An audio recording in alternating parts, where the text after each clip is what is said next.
to the Sustaining Creativity Podcast. I'm your host, Mari Riesberg.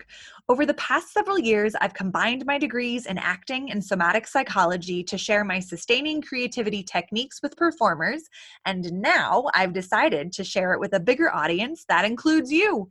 I believe we are all creative, and this podcast is all about that. I'll be interviewing people from all backgrounds, ages, and creativity experiences to share just how creative we all are. Today, I'll be chatting with Mark Garkusha. Mark is an actor who believes keeping creativity alive is essential and that everyone should play more games. Please enjoy Mark Garkusha.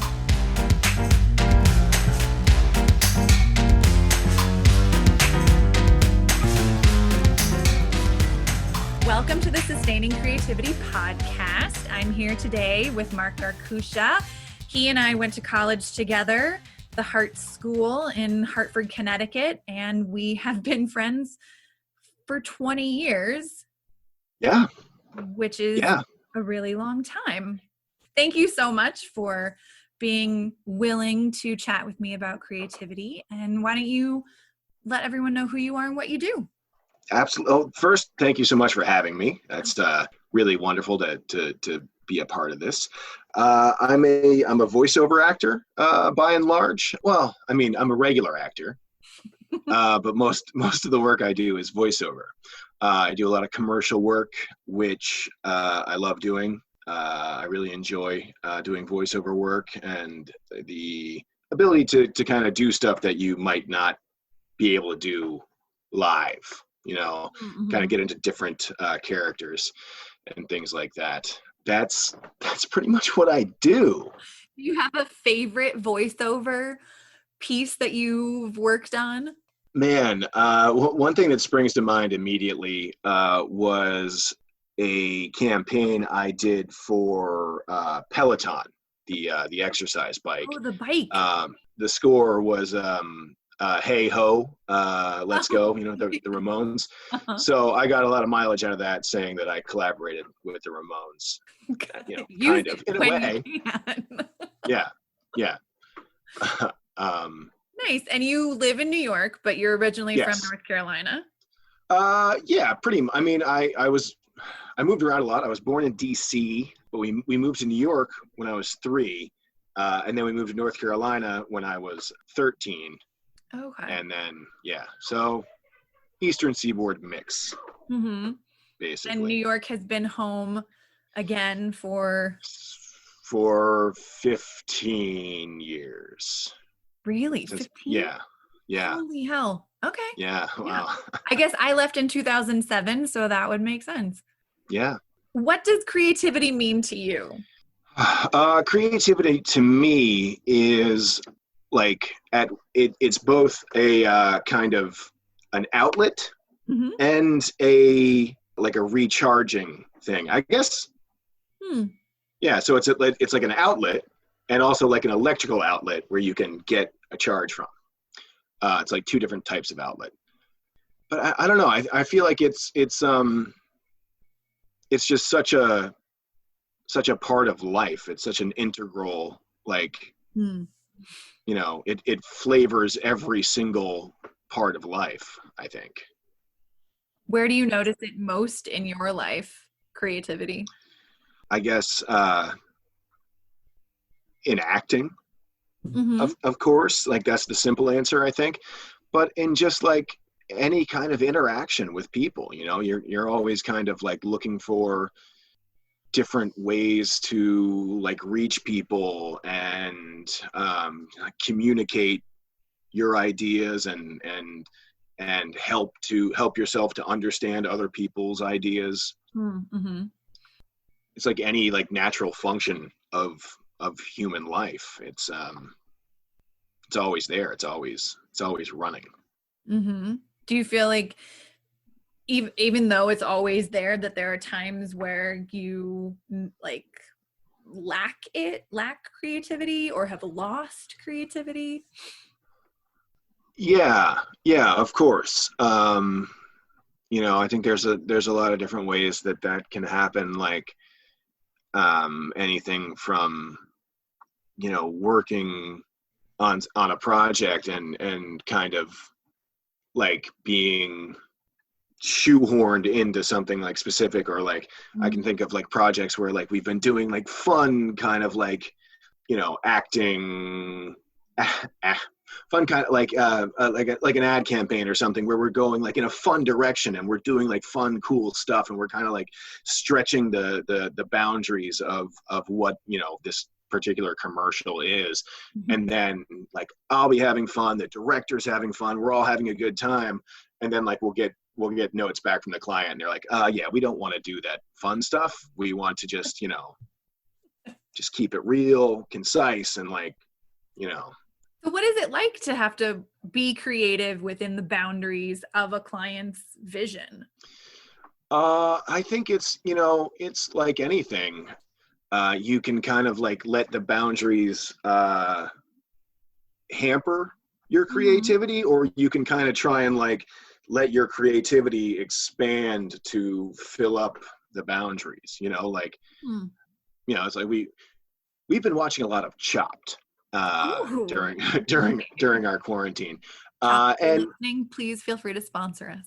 Yeah, send me a basket. And you know, when you have like less things, or when you have like things that you have to use and have to do and have to hit, it kind of forces you to, well, I mean, doesn't force you, I guess, necessarily, but like you can step up to that and use that as a tool, I guess, to like help you tap into your creativity and so go kind outside of the external pressure sometimes can support you to tap into a new aspect of creativity. Absolutely. Yeah, I think so. Yeah. But I think I think that the times where I feel like the least creatively fulfilled are like it's not so much from like outside influence. It's kind of like my own being down, you know, like just because like when you're feeling good, you can always kind of like find a way to be creative, you know. And one thing I've learned recently is like to not really worry about being shitty at stuff. Right. You know? So being okay with failing, yeah, or not being perfect, or yeah. Because, you know, it's important that like I guess as actors, you know, like we get so caught up in like the end product of our creativity, you know, of like what is the product, like how good is the product, how is it received, like what do people think about it, whereas, you know, most of us probably started because we just really like doing it, you know. And I think like that's for me something that I've like recently tapped back into, is just like having fun and like playing games and yeah, not worried about like looking silly or not cool, you know, just kind of like having fun. And yeah, to me, like creativity and having fun are such friends. They're so good together. With you, when you were talking about that idea or your experience of being challenged by creativity or feeling down, do you think that you feel down because you're lacking some aspect of creativity, or it's a byproduct of creativity, like it can produce you feeling down as well? I think it's kind of it's a cycle. And like I'll start to kind of feel down, and then I'll then get down on myself, and then like once you know I kind of go down that path a little bit, then I'm less likely to do something creative. I'm less likely to the analogy I think of a lot of times is like when you're kind of bummed out and like you don't even feel like taking a shower, then you take a shower and you're like, oh man, I feel a lot better. Like I put this off for a long time, because I was just like, yeah. But then you actually do it and you feel better. And like, maybe you have to force yourself to do it at first, but then once you're doing it, you feel better. And I feel like that for me is true with a lot of healthy activities, you know? Yeah. Like I won't want to go out now I would love to go out. Right. In the midst of the pandemic. Right. Yeah. In this historically defining moment that we're living in, I would sure like to go out. But sometimes in regular life, in the real world, when I'm kind of bummed out, I'm like, oh, I'm supposed to go see friends in the city, but like I don't want. I'm just not feeling it. I would rather just stay home and this and that. And then I force myself and I get on the train and I have a great time. Right. You know? It's something in psychology, we talk like emotions really like themselves. And so they'll throw themselves a party. Wow. And perpetuate because they like themselves so much. And until they break that feedback loop they're creating, it's really hard to feel a different emotion, choose a different activity. So when we are able to, like you said, kind of force yourself or break through that feedback loop, we're able to experience something new. Nothing is permanent, you know? Yeah. So that sounds kind of like just another explanation of when we feel down and we don't want to do something and it continues. The cycle continues. You know? Yeah. And so when you get out of that cycle, do you feel like you have more capacity to flex your creativity muscles or? Yeah, for sure. Yeah. I'm coming back to that, like the outlet analogy. It's just like, it's nourishing and it's a good cycle. Like, you know, it just, it feeds itself. And like, once you get that fire stoked and like, it's cooking real nice. It's a really great feeling. And I do feel at times like really like creatively energized. It could be like a lot of times like seeing a show, you know, especially a live show can just have such a wonderfully like revitalizing effect on me. And I just like, it makes me want to create. It makes me want to throw myself back into inspired. It. Yeah. Do you have like certain things that really inspire you? You said going to a live show, but are there other things that you're inspired by? Collaboration, I think, like talking with like-minded people and working on a project, like getting started, that kind of like nascent like phase of like where everyone's just excited and ready to rock. That's a really wonderful moment. But yeah, no, I've always loved writing, and like when I was with the sketch group back in the day, we wrote all our own sketches and produced a show every month, which again, that was talk about like a fun, creative, just smorgasbord. That was pretty great. Nice. So yeah, I like the idea of collaboration. I get a lot of creativity from collaboration and bouncing ideas off of other people and then getting new ideas. And what's your take on like failing creatively, or do you feel that failure is a part of creativity? And what are your thoughts on that? I guess like I don't think failing creatively I don't think failing creatively is really a thing, you know, like you didn't fail to create, you know, you could have a box office failure, you could not get the job you're auditioning for, but like as far like if you're being creative, you're being creative, you did it, you know, like it's I don't know if it's really possible to fail. The act in and of itself is the creation. How somebody else perceives the creation Mm-hmm.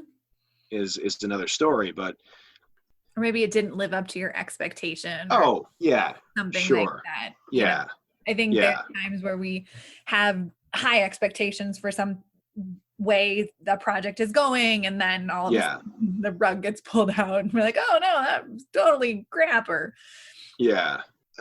Like something I've been building towards recently in the past few years is kind of like being happy to be here.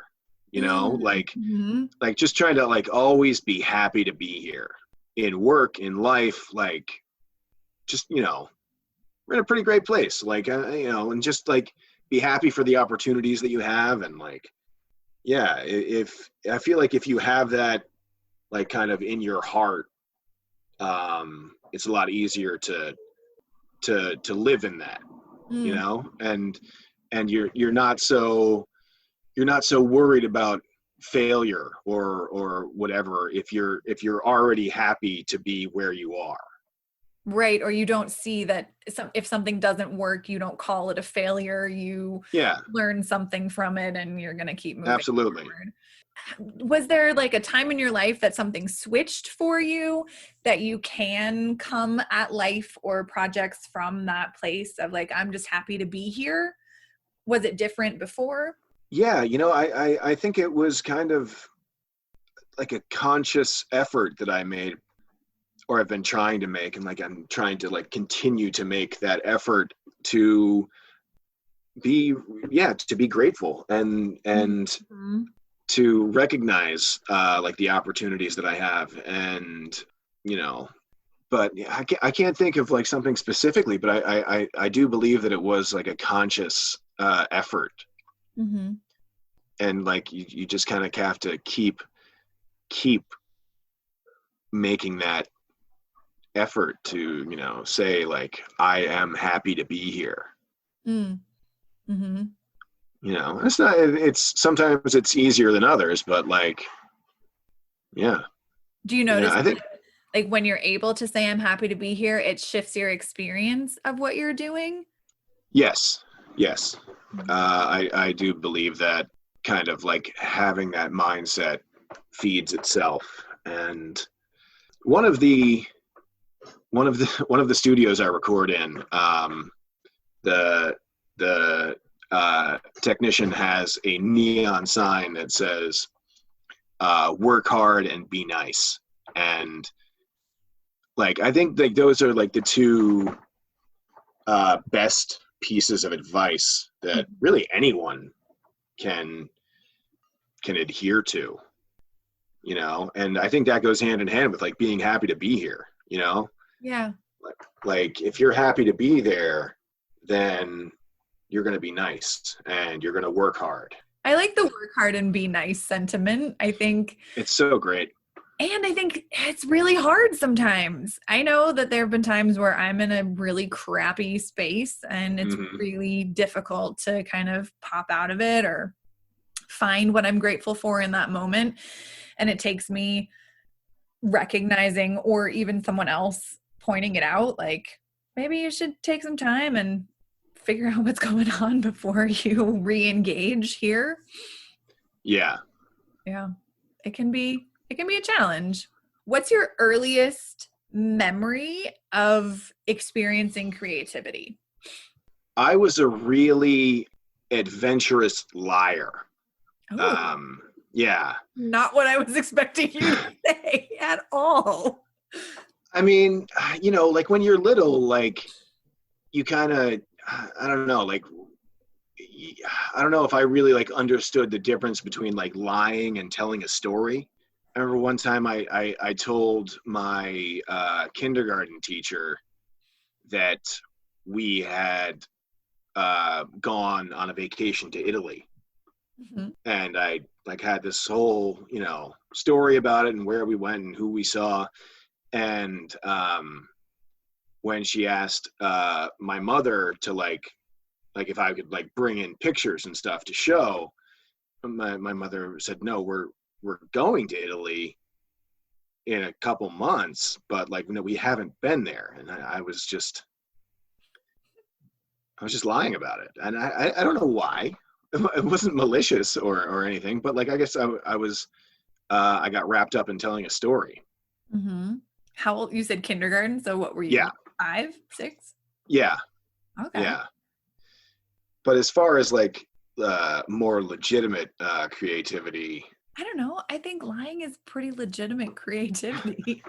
It might be like the shadow side of creativity, right? because I think like Yeah, con artists are incredibly creative, but they're using it in a very malicious way. that's true. But Yeah, that kind of shadow aspect of creativity is still on the creativity continuum.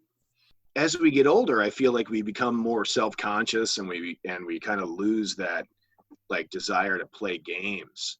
Mm. But I think that, you know, we shouldn't. We should really like embrace that and like keep playing games. And I played a lot of like role-playing games when I was a kid. Mm-hmm. And then, you know, I got to be a teenager and like realized it wasn't cool, and like that was for nerds and geeks and whatnot. You know, but there's been this whole like resurgence in the past few years of like people getting back and like playing Dungeons and Dragons and things like that. But like even now, and yeah. That's a very fun game. And I feel like a lot of times, like, I play a lot of games now, and I play Dungeons and Dragons, and like I'll get someone to do it. I'll get someone to play it, and they're like, oh, I don't know, this thing, you know. And then once they get past that, they get over themselves, and they get so into it because it's so fun. And I feel like as adults, we're starved for that, like, to play. Yeah. You know. I know I think we've talked a little bit about inspiration and whatnot, but yeah. Are there any people that inspire you or that you look up to and think, wow, they've got this creativity thing really dialed? I think something that really inspires me is like when I see somebody who's not really like tapped into it. When I see them tap into it, like that's such a cool thing. Like it's so fun, and it's so wonderful when you see somebody who's kind of like shut that down, that aspect of themselves down, like kind of like get back into it and like be creative and like play a game and have fun with that. It's like I find that really inspiring. But also, and like just, you know, and like my peers in the acting community, like I already said, you know, seeing good theater and like watching a great movie and things like that, of course, are really inspiring. But also just kind of like talking to people about what they're working on and what they're doing. Like this right now, I find very inspiring. This is really charging my batteries. You know, awesome. So thanks for that. Yeah, you are welcome. No, thank you. I'm like so elated and jazzed after one of these interviews. I have to go like work out or ride my bike somewhere or do something in the yard because I have so much like energy flowing and ready to conquer lots of things. And I will have to like de-escalate my nervous system a bit before you know, that space of adrenaline, and then how do you bring your nervous system back to a point of normalcy or homeostasis, if you will. Yeah. But I love that this is inspiring and charging. Oh yeah. Fueling. I think that's a great, and a lot of, it's fun. It's really fun to talk to you in this capacity and same. the things that you're, you know, playing around with and being inspired by and getting creative about, and your take on creativity. Because I think every single person I've talked to has had a very different idea of what creativity is to them and how it feels and what it looks like in their life and how they cultivate it. And so hearing yours is, again, a new take, and at the same time has some similarities with other people. So what's an everyday issue in your life that you've had to use creativity to solve? I would say not getting angry, like ignoring my first impulse to feel attacked or to feel or to respond kind of bristly and with anger. I feel like there, a common thing for me is to kind of to feel that response, and then to kind of find a way to step away from that and come at it from a different direction, to kind of ignore the kind of darker part of my brain that wants to say, hey, to kind of attack back, and instead of that, to kind of take a breath and use my creativity to find a different reason for why this person might be saying that to me, and to find a different reaction to this little inciting incident. Yeah, it sounds like communication. Yes. An everyday issue. Effective communication. Right. Yeah. Really helpful to utilize creativity in. Yeah. So someone actually asked me this question the other day, and so I've been asking people this question as well. What is your secret to creativity? I think I kind of already touched on it, and that's being happy to be there, and kind of something that's always in my brain is the old I think it's Spencer Tracy acting advice is hit your mark and say your lines. And I kind of think that it's pretty simple and profound. Yeah, and just do it.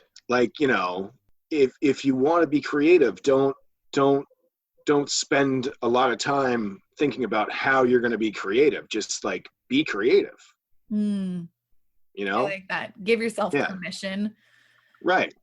Yeah. Just because I think it's such a trap to kind of overanalyze things and to kind of get stuck in that cycle of oh no. It's for instance, a real world application of this is a lot of my auditions are from home.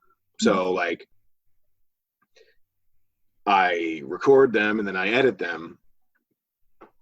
And a danger for me is to listen to it over and over again and and just keep doing it over and over and over again, because I'm trying to fine tune each little thing, and then you kind of get away from the creativity there. You kind of I don't know. It's hard because everything is so like we said before, it's not, there's no formula, there's no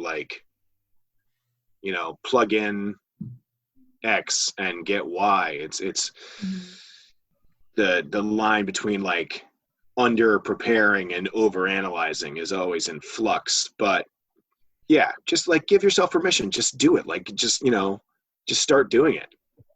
Hit your mark and say your line, and if it sucks, it sucks, but who cares? Take two. Yeah, exactly. Yeah. Nice. Yeah. And if you're just happy to be there, it doesn't matter if it sucks, because you're already happy to be there. Valid point. That's so true. Nice. Right. Good little wrap up. Yeah. Just tied it back around. Just excellent. Well, I really want to thank you for taking the time to chat about creativity and go down some fun avenues. And if people were interested in learning more about your voiceover work, where might they find you? You could find me at Mark Garkusha on voices.com, on Instagram as Mark Dimitri. Thanks so much. I had a lot of fun. Me too.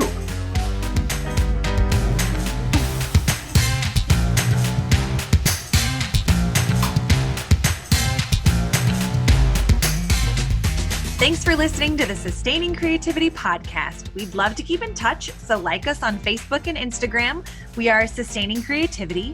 Make sure to subscribe to the podcast wherever you listen to podcasts. Tag your friends and your family so they can listen too. We love to hear from you, so leave your comments, reviews, and questions. Tune in Tuesdays for our next episode. And remember, with creativity, anything's possible.